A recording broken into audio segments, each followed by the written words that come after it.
Assalamualaikum warahmatullahi wabarakatuh.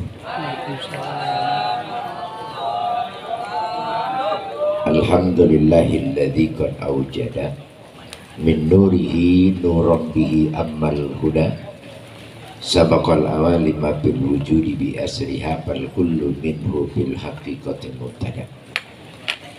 Asyhadu an la ilaha illallah wa asyhadu anna Muhammadan abduhu wa rasuluhu la nabiyya ba'da.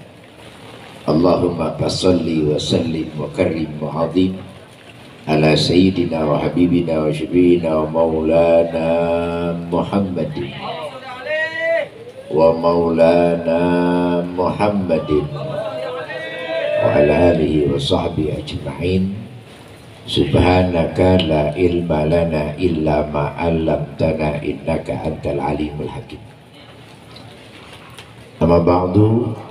Faqad qala Allah Ta'ala fil Qur'anil Karim, a'udzu billahi minasyaitonir rajim. Bismillahirrahmanirrahim. Wasari'u ila maghfiratin min rabbikum wa jannatin 'arduha as-samawati wal 'ardh u'iddat lil muttaqin.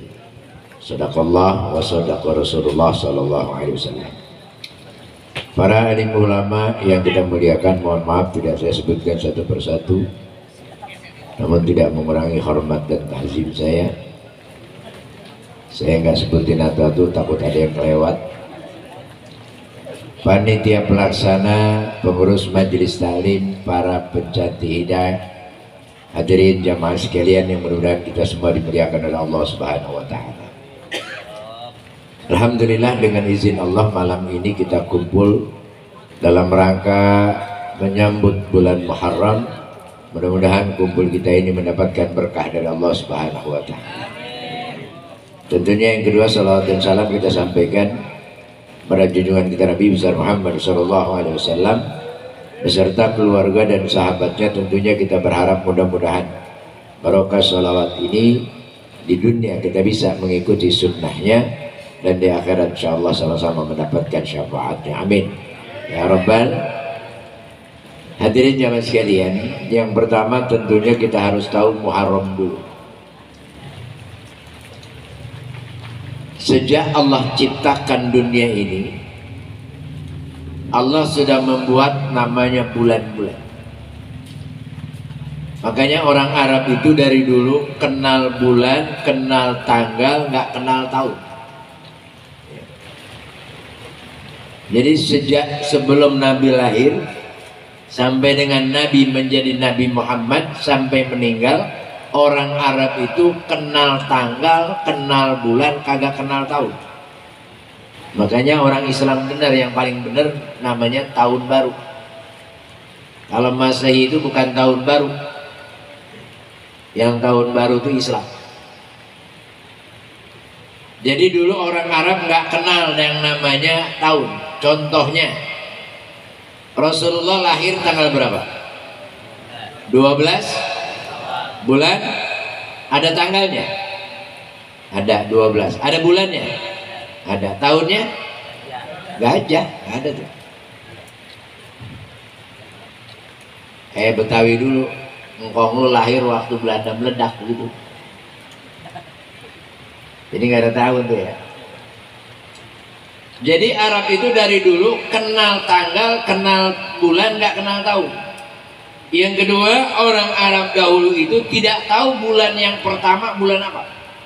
Jadi rotasi aja, muter aja.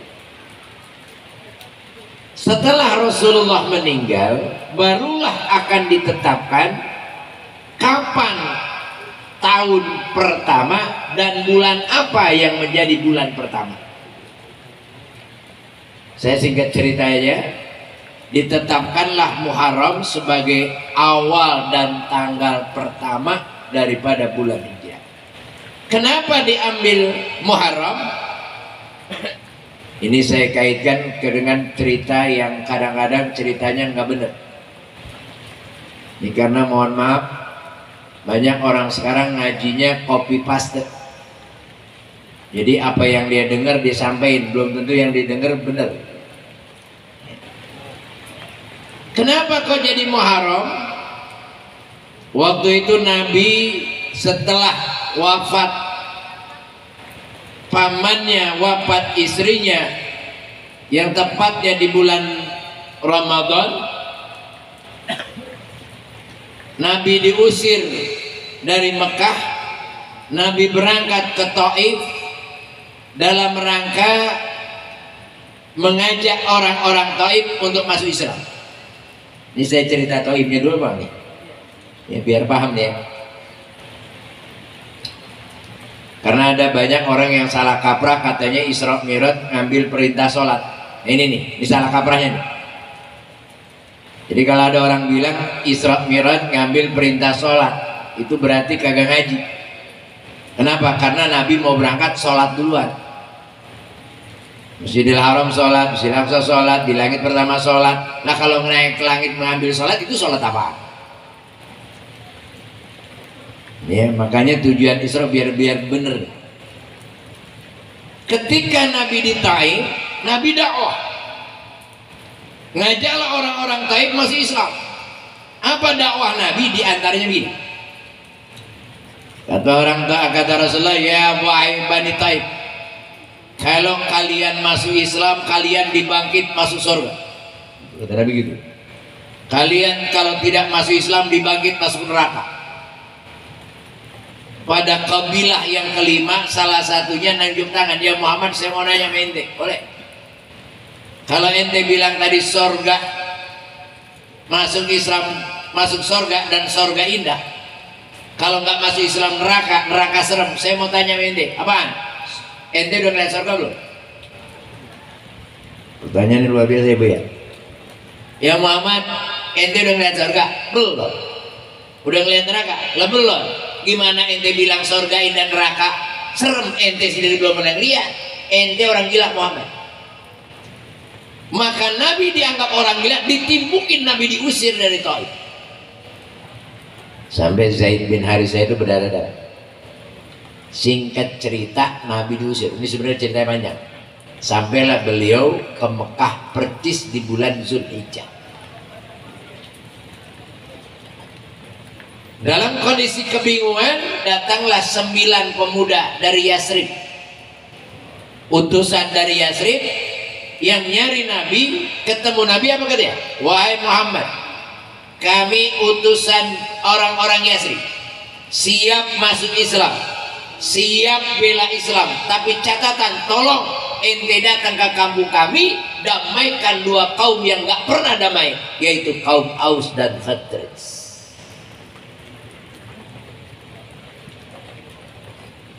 Kata Nabi siap. Diutuslah orang ke sana. Nabi berangkat pada bulan Muharram ke Yasrib.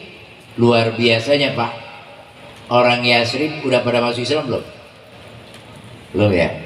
Nabi baru di Mekah, benar. Orang Yasrib udah masuk Islam belum?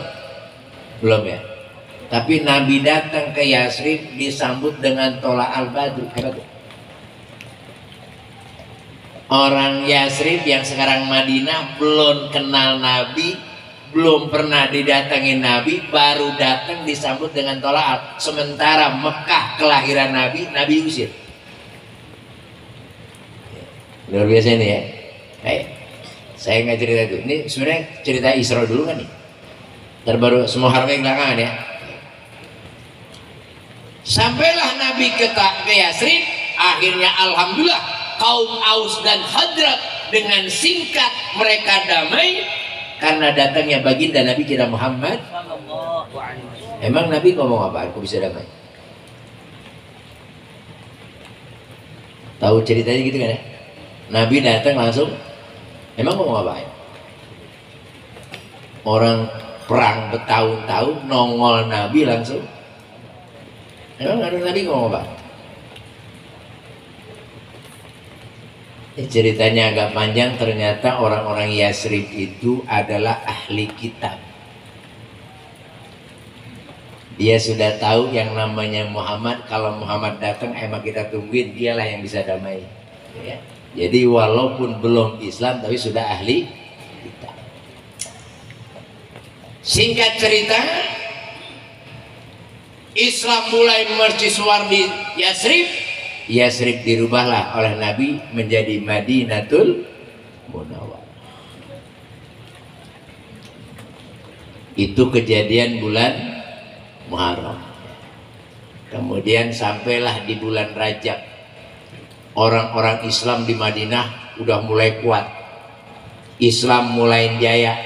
Nabi pada saat itu girang apa sedih? Bu, Islam maju di Yasrib yang katanya menjadi Madinah. Waktu itu Nabi lagi girang apa lagi sedih? Lagi girang apa sedih?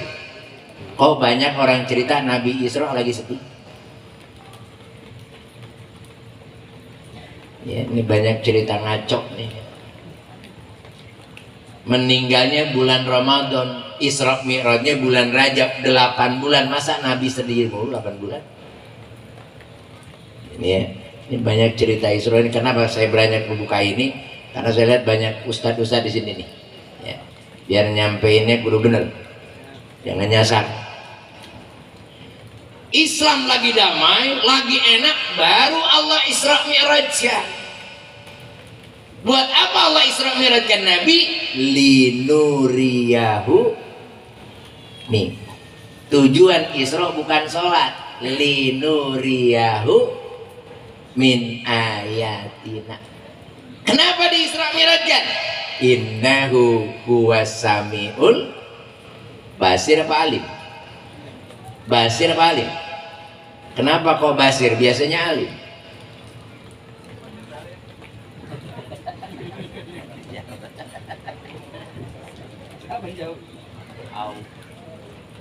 Linuriyahu min ayatina. Allah ingin perlihatkan tanda kebesarannya. Apa yang Allah ingin perlihatkan? Sorga dan neraka. Karena Nabi belum pernah lihat sorga dan kenapa dilihatin sorga dan neraka? Innahu huwas samiul basir. Karena Allah dengar permintaan orang Taif. Allah lihat bagaimana Nabi dihina, dianggap orang gila gara-gara belum melihat sorga. Maka Allah angkatlah Rasul untuk melihat sorga dan neraka. Kalau bahasa orang Bekasi gini, tuh lu lihat ya Muhammad sorga, lu lihat neraka, turun terangin sama orang-orang Taif. Nabi begitu girang banget melihat sorga indah, neraka serem, minta kunci. Ya Allah, bagaimana supaya umat saya bisa masuk sorga semua? Karena sorga indah, kasih kuncinya. Itulah perintah sholat untuk menjadikan kuncinya sorga. Kenapa? Kata Nabi, awwalu ma yuhasabu bihil abdu yaumal qiyamah.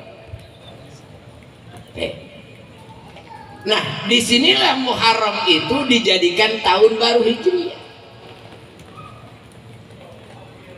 Kenapa? Karena dari kegelapan menjadi terang benderang, dari kaum yang perang menjadi kaum yang bersatu. Orang yang tidak pernah syahadat menjadi syahadat.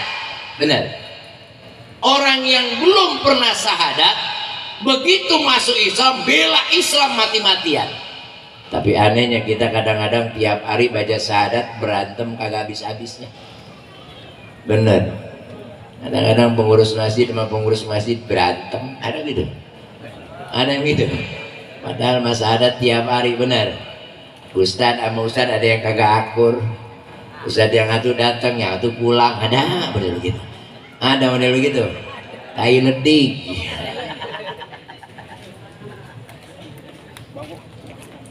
Bagaimana umat mau bersatu kalau kiainya masih pada pecah? Betul. Apalagi ini namanya PPH, para pencari hidayah. Bagaimana ustadznya bisa diikutin kalau yang ini begini, yang ini begini? Betul. Syarat utama untuk mendapatkan hidayah salah satunya apa? Hatinya kudu bener. Jangan banyakkan suuzon, betul. Ya, jangan banyakkan. Bagaimana supaya tidak suuzon? Tentunya kita banyak ibadah. Ibadah apa? Tadi saya bilang, kata Nabi, awwalu ma yuhasabu bihil abdu yaumal qiyamah. Cuman Nabi ngomongnya begini Pak, Bu, Nabi ngomongnya begini, ya'ti zamanun ala ummati yusalluna fala yusallun. Ntar lu lihat banyak orang sholat hakikatnya kagak sholat, cuman jungkang-jungking doang. Mohon maaf, Segini banyak ya udah sholat semua. Udah saya yakin bener mah belum tentu. Bener. Betul. Betul. Yuk kita cek. Ustaz jangan ngada-ngada. Yuk kita cek bener nggak? Kita ini sebelum sholat kan wajib wudhu ya. Betul. Sebelum sholat wajib. Apa sih arti wudhu? Bersuci, kebersihan. Benar. Pertanyaan saya sederhana, mandi sama wudhu bersihan mana? Ayo, mandi sama wudhu bersihan mana? Tuh kan segini doang ada 3 jawaban. Ada yang jawab mandi, ada yang jawab wudhu, banyakannya kagak jawab jadi aman. Bapak Ibu kan gampang banget, kalau mandi kan semuanya dicuci, betul? Pakai sabun, pakai sampo, digosok-gosok. Lah kalau wudhu kan cuma basuh pala, muka, tangan, kaki. Kalau mandi berarti bersihan mana? Mandi lah, susah amat sih ya. Ya silakan yang mau duduk dulu dah. Ya, sambil dirapin kita baca selawat. Rabbi bil Mustafa balligh maqasidana waghfir lana ma madha ya wasi'al karami ya Rabb.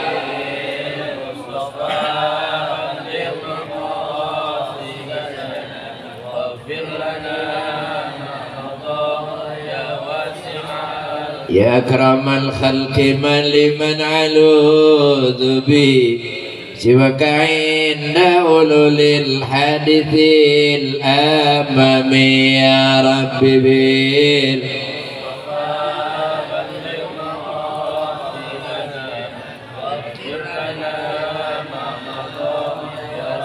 محمد ذكره روح لأنفسنا محمد شكره فرض على الأمم يا رب بال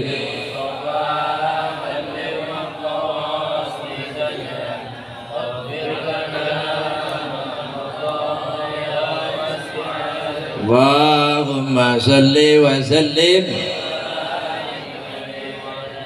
Balik lagi, berarti mandi sama wudhu bersihan. Mandi lah susah banget ya, semuanya dicuci pakai sabun, benar. Jadi mandi sama wudhu bersihan. Habis mandi boleh nggak langsung sholat? Lah kalau gitu bersihan mana? Keder kan? Mohon maaf, makanya kita dikatain orang di luar Islam, orang Islam bego.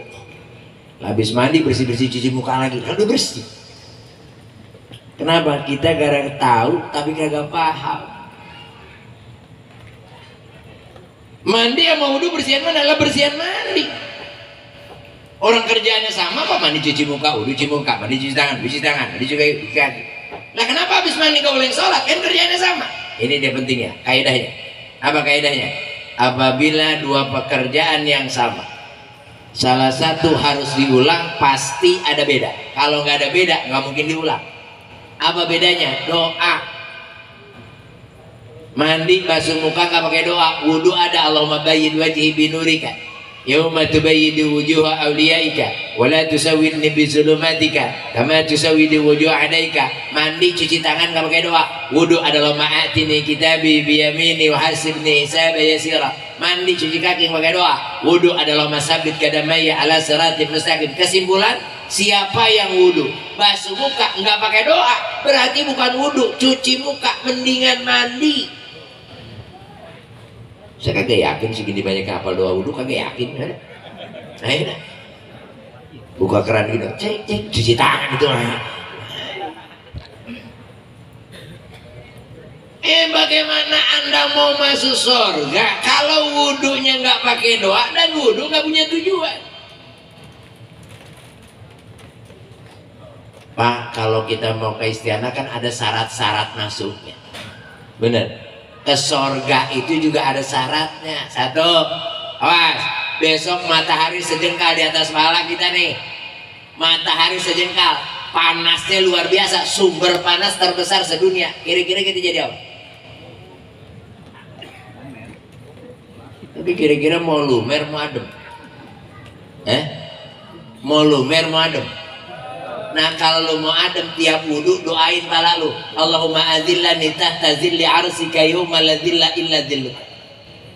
Ya Allah lindungilah pala saya dengan arasmu, di mana nanti di hari kiamat gak ada perlindungan kecuali perlindunganmu. Dari sekarang pala tuh lu doain tiap wudu. Nih tadi baca salawat segala macam, cinta Nabi. Kira-kira Nabi kenal kita nggak? Hah? Kenal dari mana? Pak, mohon maaf, besok manusia bukan ribuan, jutaan. Bagaimana kalau kita dikenal Nabi, tapi pengen dikenal nggak? Pengen dikenal nggak? Seragam. Kalau kumpul di mana-mana, kalau ketahuan seragamnya gampang, pasti kekenalan. Apa seragamnya? Lihat Quran. Yauma tabyadu wujuh wa taswadu wujuh. Besok di padang mahsyar muka cuma dua, hitam sama putih. Nabi ngenalin umatnya yang mukanya putih. Pengen putih, pengen hitam? Pengen putih, pengen hitam? Nah kalau lu pengen putih, tiap wudu doain muka lu, Allahumma bayyid wajhi binurika yauma tubayyidu wujuha awliyaika wa la tusawwidni bidhulumatika kama tusawwidu wujuha adaika. Ya Allah, putihkanlah muka saya dengan cahayamu, sebagaimana kau putihkan muka para walimu. Jangan kau hitamkan muka saya sebagaimana kau hitamkan muka musuhmu. Dari sekarang muka lu doain biar Nabi kenalin. Didoain nggak tuh muka? Doain nggak tuh muka?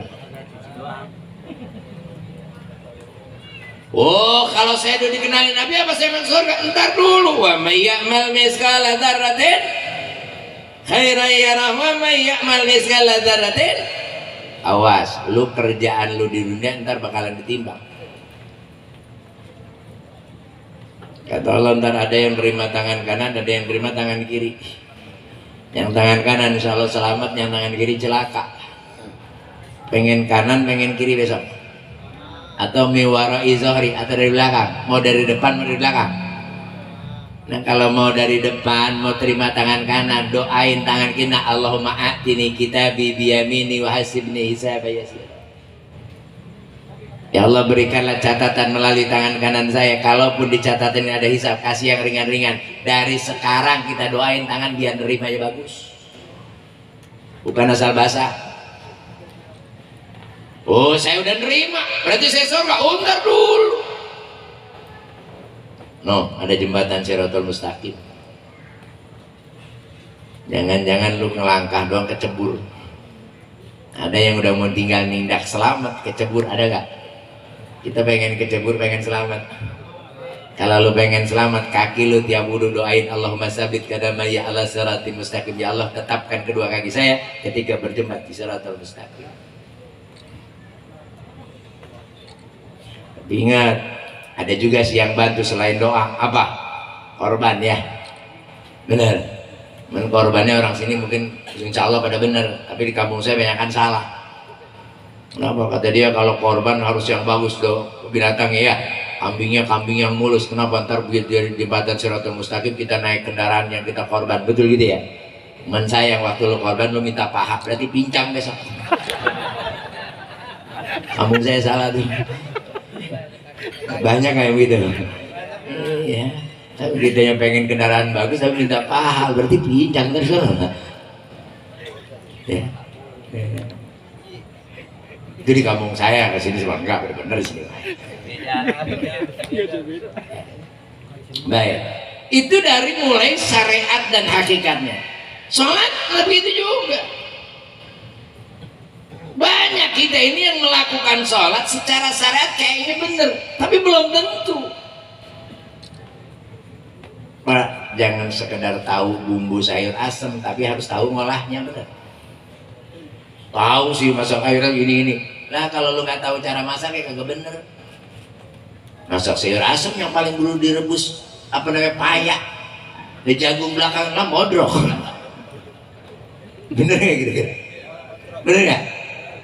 Nih semua udah pada sholat tapi belum tentu benernya. Ayo kita cek. Kalau mau saya emang nggak ceramah, ngaji aja biar pulangnya ada asarnya ya. Biar dikit insyaallah. Rukun salat ada berapa? Mulai dah. Udah kerja ini, ya kita gampang ini 13 dah gitu ya. 13 dah, udah tahu ada 13 ya. Dari rukun salat yang 13 terbagi berapa? Macet dah. Macet dah. Ini gimana lo kerjaan bisa bener kalau ininya belum tentu bener. Jangan lo anggap enteng. Makanya perlu ngaji nih kayak di PPH nih, alhamdulillah ya. Ya kita kalau ngajar jamaahnya masya Allah pak penuh keluar-luar, alhamdulillah. Sini kalau Grand Talim rutin bu, jamaahnya penuh keluar-luar, sampai kagak ada yang di dalam, di luar semua.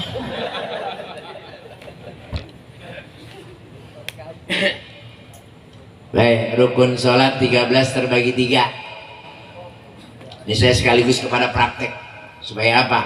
Makanya kalau model saya sekarang ngaji pak nggak pakai kitab. Saya lebih banyak pakai lesehan, sambil ngopi sambil ngerokok tanya jawab. Kenapa? Sebab orang sekarang kadang-kadang 2 hari ngaji, ya 2 kali pertemuan ngaji, ketiga kagak. Bab wudhu baru 2 bab, baru 2 pasal belum kelar, kagak datang, kagak ketemu gitu ya. Bab sholat rukunnya 13, nggak mungkin 2 kali pertemuan selesai. Benar? Bisa-bisa 6 kali pertemuan baru selesai, 2 kali kagak datang, kan bolong itu 2. Sekarang model lesehan biar cepet. Baik, rukun sholat yang 13 terbagi berapa? 3, udah saya 3. 1 rukun qalbi, 2 rukun qauli, 3 rukun fi'li. Ini rukun. Rukun itu sesuatu yang harus ada, nggak ada batal. Apa rukun qalbi? Cuman hati. Apa itu? Niat. Niat di mana? Di hati apa di mulut? Di hati. Jadi kalau saya usul di pada maghribi niat bukan tuh? Di mulut apa hati? Nah, katanya di hati. Tuh. Berarti rukun sholat 13. Yang pertama? Yang pertama? Niat. Yang pertama? Saya ulang lagi ini biar paham, biar ngaji aja. Jadi rukun sholat 13 bu. Yang pertama niat. Baik, ya udah berhafal. Baik, definisi sholat apa? Aqwalun wa af'alun muftatahatun bitakbir wa muhtatamatun. Sholat itu perkataan dan perbuatan diawali dengan, sholat itu diawali dengan takbir. Ya lagi biar gampang nih. Sholat diawali dengan takbir. Rukun sholat berapa tadi? Yang pertama? Lah kok tadi takbir? Ayo lu.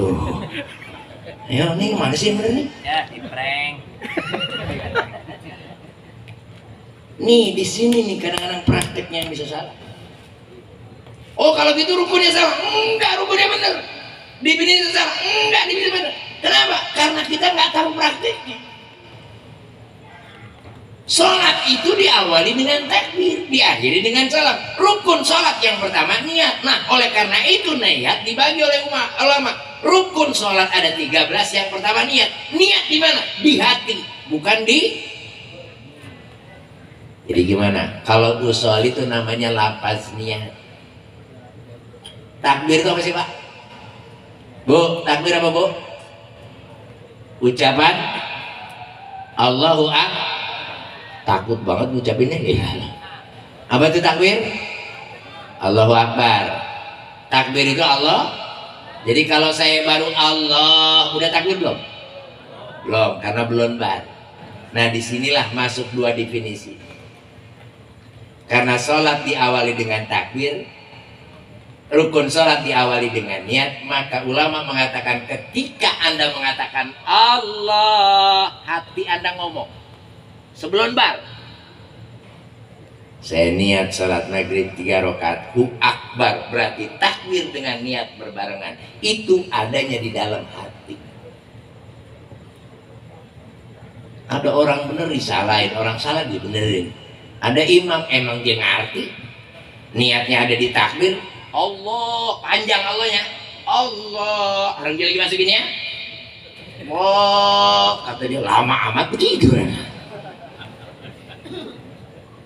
Yang bener disalahin, tapi imam yang salah dibenerin. Ada imam, Allahu Akbar, udah niat belum? Nggak perlu ikutin. Orang salah lu jangan ikut jeblos. Kalau ini memang langsung datang, Allahu Akbar, niatnya di mana?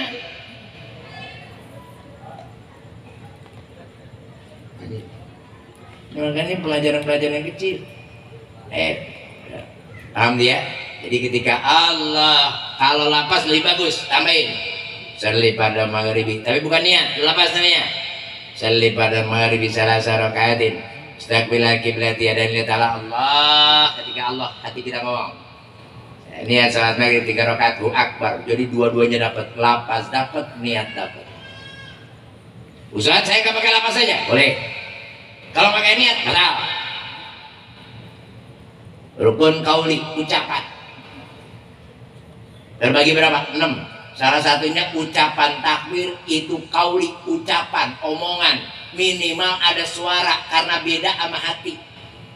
Kalau hati tidak bersuara, kauli harus bersuara. Walaupun sirra. Takbir. Allahu Akbar. Gitu ya. Banyak gak orang sholat, apalagi zuhur asar, gini dong. Itu mulut apa hati? Ya? Itu mulut apa hati? Sah gak sholatnya? Hati-hati. Takbir itu kauli. Allah. Harus ada suara. Tapi enak banget. Kayak husi. Kata malaikat leding.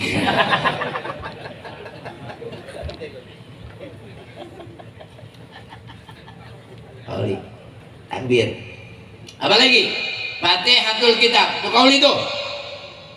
Alhamdulillahirabbil alamin. Hatta wanita. Bu, sirron bukan kalbian. Sir itu artinya ada suara tapi kecil. Bukan diem. Kalau diem itu hati, kalbi. Alhamdulillahirabbil alamin. Ar-Rahmanir-Rahim, Maliki Yaumiddin. Tapi banyak kayak yang sholat begini. Kalau ruku, itu kira-kira lagi sholat atau lagi pantauin? Kayaknya dia sholat lagi pantauin. Baik, taruh terusin makanya. Yang ketiga ada rukun fi'li, gerakan. Apa diantaranya? Berdiri dengan betul ketika takbiratul ihram, hukumnya wajib bagi yang mampu. Maaf kata orang Betawi, sebelum niat diri lu kudu jejet dulu. Jejet baru niat. Banyak orang ketika orang lagi sholat jamaah, imam udah baca Fatihah sambil lari. Itu jejetnya gimana? Ya, jejet gimana? Lu mau bersunah yang rukun lu 3 hari. Ada lagi yang lebih aneh. Ada lagi yang lebih aneh. Ini gara-gara nggak ngaji. Dari rumah bawa bangku ke masjid hari Jumat. Berarti kuat jalan nggak? Kuat. Nyampe di masjid takbir duduk. Gimana sih lo? Ada nggak tuh? Lu udah diri dulu, udah nggak kuat baru duduk. Lah dari rumah jalan kuat bagian takbir duduk, gimana sih?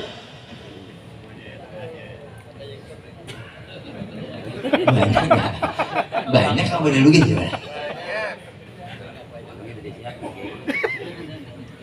Ini makanya dulu, ini yang kita khawatir ya di zaman ala umati. Banyak orang sholat hakikatnya kenapa ngajinya nggak pernah ditekunin. Contoh lain yang gampang, salam lah, itu kan salam termasuk kauli itu. Salam itu jangan anggap enteng. Salam itu istilah. Sama dengan basmalah. Basmalah istilah, bacaan basmalah. Bismillahirrahmanirrahim. Hamdalah juga istilah. Bacaan hamdalah. Alhamdulillahirrahmanirrahim. Kalau salam juga istilah. Bacaan salam. Assalamualaikum. Ada alif lam samsiah di depannya. Lu hati-hati nih, yang sembarangan. Ibarat sayur garam. Sayur kebanyakan garam orang buang, kurang garam juga orang buang. Benar. Lihat itu. Innaka Hamidum Majid. Ada alif lam samsiah. Assalamualaikum warahmatullahi. Assalamualaikum warahmatullahi. Ini mah tahu ya sholat diakhiri dengan salam tapi nggak pernah ngaji salam. Innaka Hamidum Majid. Assalamualaikum warahmatullahi. Salam salam. Lah malaikat nyaut sereh.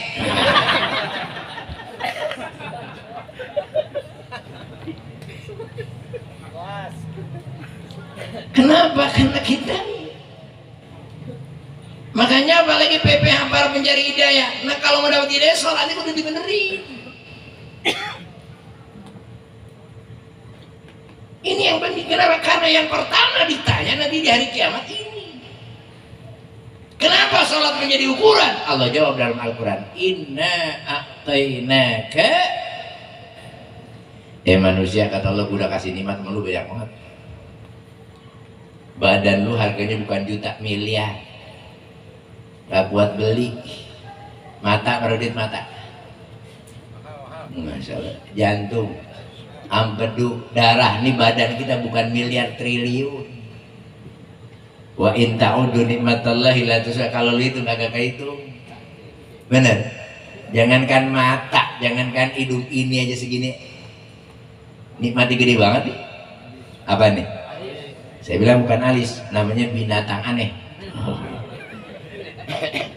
Kenapa binatang aneh? Coba lihat rame-rame. Ini rambut, ini rambut, ini rambut, ini rambut. Sama-sama rambut, sama-sama di kepala. Benar bu? Ini rambut dikerok tumbuh, didiemin gondrong. Benar? Kumis rambut dikerok tumbuh, didiemin gondrong. Jenggot rambut dikerok tumbuh, didiemin gondrong. Ini juga rambut, cuman aneh. Dikerok tumbuh, didiemin. Kagak gondrong-gondrong, aneh nggak coba? Lu coba kalau alis Allah kasih gondrong, bagaimana beda? Kagak bisa naik motor kita begini dulu ya. Itu alis. Bener. Ada lagi yang unik pak di badan kita nggak pikirin padahal unik. Kenapa? Kuping. Lah coba aja makan kagak minum kagak betahi. Coba aja.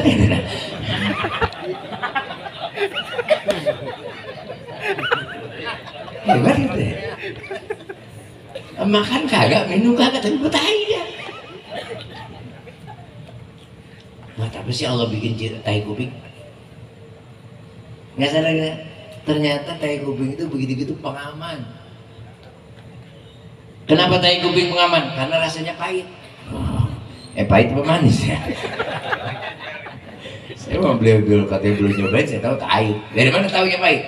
Semut kalau masuk ke kuping kita buru-buru keluar, benar nggak? Kenapa? Pahit. Nah kalau manis dinyarang, beda berasa. Coba. Belum jantung, belum empedu, masya Allah. Badan kita nih pak, rasanya bukan miliar, triliun. Inna a'tainaka. Bayarnya gimana ya Allah? Nggak usah lu bayar, nggak punya duit. Kredit motor aja nunggak, lagi badan ya. Cara bayarnya pasoli, murah banget. Badan lu yang miliaran cuma disuruh sholat 5 waktu doang, masih nggak mau juga, kebangetan pelit. Apa lu yang gua kasih? Semua gua kasih gratis. Umat disuruh sholat gak mau, kebangetan. Makanya wajar kan kalau Nabi mengatakan man taraka sholatan muta'ammidan faqad kafara jihara. Ninggalin sholat sengaja hukumnya kubur. Lu sholat doang yang gak pakai modal masih gak mau juga, kebangetan pelit. Padahal gak kudu pakai modal. Kata orang enak aja Usain pakai modal tuh beli kain tutup aurat pakai modal. Beli nyolong. Saudara jangan salah. Sholat nutup aurat wajib kalau punya. Sama dengan haji. Haji wajib kalau mampu. Nutup aurat wajib kalau punya. Kalau nggak punya telanjang. Kenapa sholat nggak boleh ditinggal? Orang selalu duduk, nggak bisa diri, duduk telentang, kan nggak boleh ditinggal, betul? Kalau nggak ada, ya telanjang. Emang ada sholat telanjang? Nggak ada. Sholatul harian barangan aja ada. Mohon maaf, mudah-mudahan nggak terjadi sama kita. Kita kesasar di atas gunung, pakaian udah compang-camping. Waktu sholat sampai, wajib nggak sholat? Wajib. Kan nggak punya pakaian, ya telanjang. Boleh sholat telanjang? Lah boleh. cuma ada syaratnya, nggak sembarangan, ada syaratnya. Apa? Satu, kalau sholat ranjang nggak boleh jamaah. Boleh, terus sendiri. Tuh syarat pertama tuh, walaupun sholat jamaah disunahkan lagi ya, tapi giliran teranjang nggak boleh. Satu. Yang kedua, cari tempat yang rada gelap, ngaling. Karena kita telanjang, betul. Ngaling, Ustaz, saya kesasarin padang pasir. Lah kan gak ada punan. Lah ngaling kemana ini? Nah, kalau nggak ada tempat ngaling pakai syarat ketiga. Apa syarat ketiga? Ruku sama sujudnya nggak usah ruku beneran, nggak usah sujud beneran. Isyarat aja, jadi gak ruku. Allahu Akbar, subhana rabbiyal, gitu aja, nggak usah ruku beneran. Kenapa? Serem.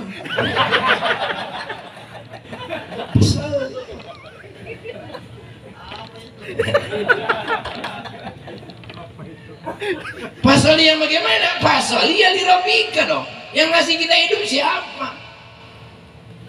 Bukan bos kita, bukan presiden, bukan menteri. Yang ngasih hidup kita Allah. Maka pasalnya dirab harus karena Allah, bukan karena yang lain.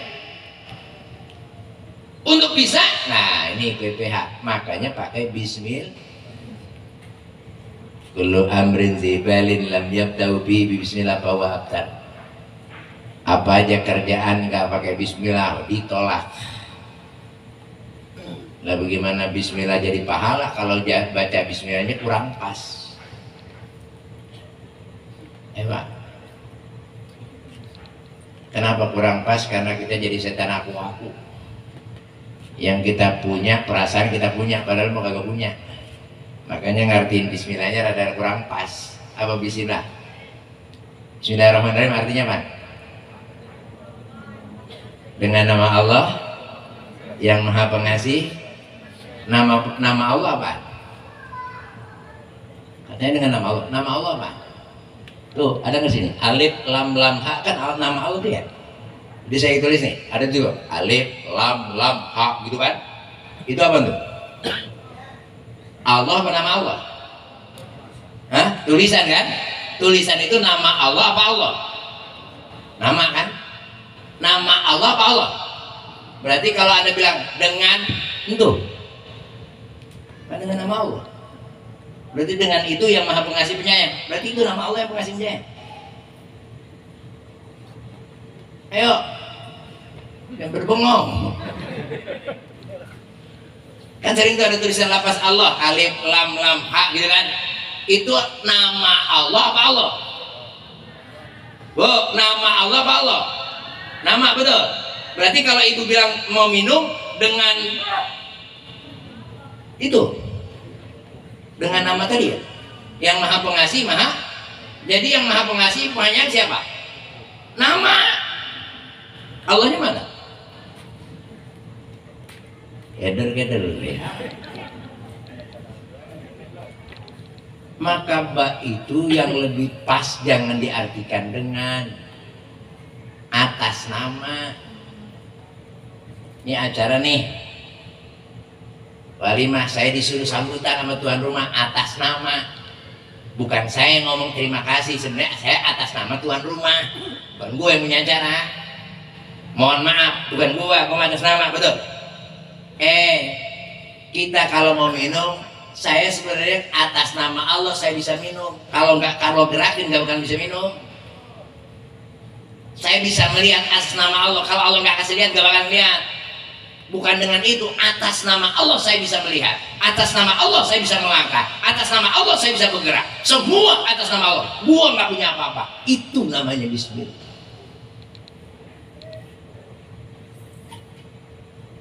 Jangan ngaku-ngaku punya mata. Kapan lu beli mata? Kapan operasi mata? Semuanya atas nama Allah. Saya bisa begini atas nama Allah, kayak barusan hujan. Ya udah, atas nama Allah. Allah yang punya urusan, ngapain kita ya? Terima aja. Jadi bagaimana? Fasalli li rabbika. Nah, untuk bisa li rabbika bagaimana ya Allah? Wanhar. Korban. Maksudnya sholat bisa bener harus pakai ilmu. Anda punya ilmu kalau ngorbanin waktu. Nggak mungkin Anda punya ilmu kalau nggak ngorbanin waktu. Maka sholat bisa benar